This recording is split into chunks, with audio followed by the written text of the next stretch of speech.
The Department of Health and Human Services proposed a new rule that would allow recipients of some federal grants to turn away same-sex couples. Some civil rights groups immediately opposed that proposal, calling it a license to discriminate. The Human Rights Campaign has already accused the Trump administration of attacking the LGBTQ community. Days before the new rule was announced, the president of the organization, Alphonso, testified before the House Financial Services Committee about alleged discrimination when it comes to housing and emergency shelter. Unfortunately, we have a president in the White House and a secretary of HUD who are just not ignoring us. They're weaponizing our nation and our programs against us. LGBT people listening to my testimony today face discrimination in almost every facet of their lives. And we need the federal administration to actually protect them, not to subject them to further discrimination. Alphonso joins us now to discuss that proposed rule. Thank you for being here, sir. Thank you for having me. Congrats on this new role. You've been in it just a few months now. How's everything going? It's great. I'm really enjoying the experience and certainly recognize the opportunities that we have ahead of us. We are living in uncharted territory where LGBT people are being attacked every single day by the Trump administration. And the HHS Rule is just one of many examples where the Trump administration is targeting gay, lesbian, bisexual, transgender, and queer people. So what do you mean by that? Well, how are they targeting same-sex couples through this rule? Well, it's not only same-sex couples, right? Because they have essentially said, we are going to remove non-discrimination protections that have existed in many cases since the 1970s. So what this rule will do is it will allow any entity that contracts with the Department of Health and Human Services to discriminate. What that means is, I will only allow Christian couples to adopt children. I will not place children who came from evangelical homes with Jewish parents. I will not allow same-sex couples to adopt children. I will not allow HIV-related programs to be provided to transgender people. Refugee resettlement programs. We won't really work with people from certain countries. Right? So this rule is targeting LGBTQ people, is targeting women, and is also targeting religious minorities. It's abhorrent. But Alphonso, as I understand it, these groups that are allowing for waivers are religious groups themselves. So, I mean, isn't it a problem for the federal government to require a Catholic group to violate their faith if they're going to be engaged in, like, adoption in particular? I mean, why should the federal government compel these organizations to do that? Well, they're not compelling these organizations to do that. Again, if you are providing a service to the public, you can't allow these agencies to be essentially discriminating against same-sex couples or discriminating against women. The waiver process works now. If a religious-based organization claims that they need to receive a waiver in order to provide a certain service, the federal government allows that waiver. What this rule will allow these agencies to do is discriminate in a blanket fashion. Is essentially saying, again, I'm not going to allow adoption-related services to any families unless they're Christian-based families. So the waiver process is very different in that it forces these organizations to justify why they need the waiver and under which circumstances. This is a blanket license to discriminate. Let me ask you a bigger picture question. A lot has been made of the fact, especially from the right, that this president was the first one to run who was sort of okay with gay marriage, right? Which is true. He was. How does his record and approach compare to other Republican presidents? This is the worst president on LGBTQ issues ever.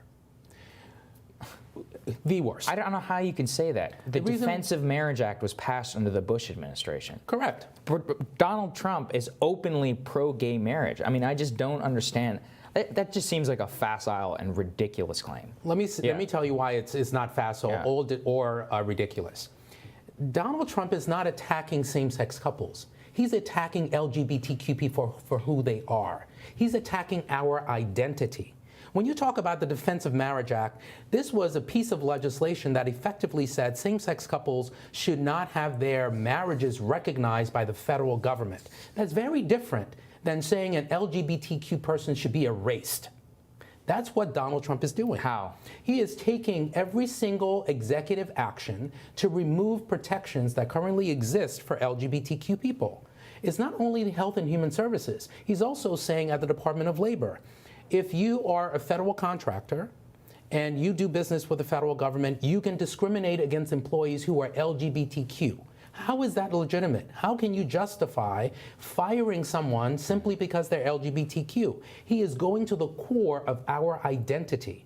Yes, the Defense of Marriage Act focused on our relationships, but this president is focused on our identity, which is very different. Alphonso, let me ask you this. There's a lot of focus, and rightly so, on discrimination in civil rights as it pertains to the LGBTQ community. But we talk a lot about economic rights on this show. What are some of the unique economic challenges facing your community? Well, transgender members of our community in many cases face disproportionately high unemployment rates. And they also, this statistic always frightens me, 47% of Black transgender people attempt suicide at some point in their lives. And the unemployment rate is triple that of the unemployment rate, I think, is about 3 times as much as the unemployment rate for others. So transgender members of our community are facing disproportionately negative implications of this federal administration in terms of the changes that they're making. And we have to be concerned about that. And also, sometimes people forget that all LGBTQ people are not middle class and wealthy. Right? Many members of our community are poor. Many members of our community are living on, food stamps. They're living on public assistance. And when the federal administration makes changes to policies, it directly affects us. It's abhorrent. It's terrible what happens particularly in the Black transgender community, and as much should be done about it there. But I do want to focus here on that claim you said about how the Trump administration is trying to erase LGBTQ identity. It does seem, though, that there does not seem to be a consideration in some of the push for this types of legislation, these types of rules, for religious organizations themselves that hold religious views. Look, these are widely held views across the United States, and we ultimately live in a democracy. How do you balance the push for protections, legitimate and needed protections for LGBTQ people, with the religious faith of hundreds or tens of millions of Americans? We don't have to reinvent the wheel. The Constitution has existed for decades. The First Amendment currently protects religious-based institutions. What the Trump administration is attempting to do is to effectively say, we are going to extend and broaden that protection that currently exists in the Constitution to legitimize discrimination. I'll give you an example. If you are a religious-based institution, you are allowed to discriminate in a variety of different ways that's currently protected by the First Amendment. What you're not allowed to do is to open your doors to the public and then say, I still want to discriminate.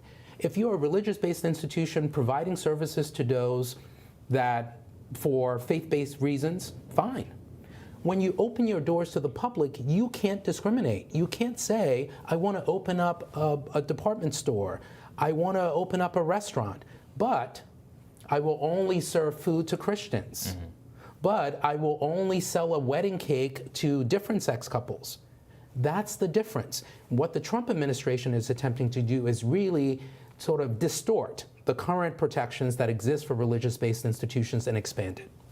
I wanted to ask you a little bit about the 2020 race. There's been a lot made of the historic candidacy of Mayor Pete Buttigieg and his trouble gaining traction in the African-American community, something we've talked about here on this show. And I mean, just my view personally is that I think it paints with way too broad of a brush to say that he hasn't gained traction in this community because it's monolithically sort of homophobic and anti-gay. But I wanted to ask you for your reaction and analysis of that.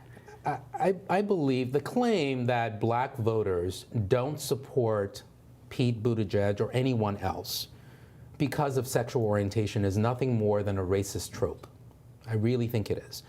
First, what it does is it paints the entire Black community as a monolithic community that is only voting based on one factor or one identity, which is false. Right. And second, the African American community and the Black community writ large, they're going to be looking at a variety of different issues when they decide whether or not to vote for a specific candidate. What all the candidates have to do is make sure that they're speaking to the communities that they want to cater to. And those communities will respond, but they're not going to reject a candidate because that candidate is LGBTQ. Yeah. What do you think of how the candidates overall are doing on the Democratic side on issues regarding the LGBTQ community? Well, we had a town hall with CNN Right. where we had 9 of the top Democratic candidates come in and speak about LGBTQ issues. I think we have a lot more work to do. We have a lot more analysis to do to really think about how these statements and suggestions for LGBT equality can actually translate into actual policies that are sustainable. So we're reviewing the policies. All of these candidates have policy proposals that we're reviewing. And at some point in the beginning of next year, we'll be in a position to identify a candidate that we think is the best position to protect our community. Is there a particular piece of legislation? I mean, I know the Equality Act. I mean, ultimately, how do you evaluate these candidates on that bill? I mean, I think all of them have embraced the Equality Act, so Right. it seems that the field really is where you want it to be. Yeah. Yes, Yeah. we have Democratic candidates that are supportive of LGBTQ issues. But again, we are interested in understanding how their proposals can actually translate and be implemented into policies that are sustainable long term. Okay. And there are many sensitive issues that we're still grappling with, from conversion therapy to poverty in our communities. And we'll evaluate all of those proposals and we'll come to a conclusion at some point. All right. Well, Alphonso, thank you so much for Thank joining you. us. We really Glad to Thank have you. you. Appreciate it.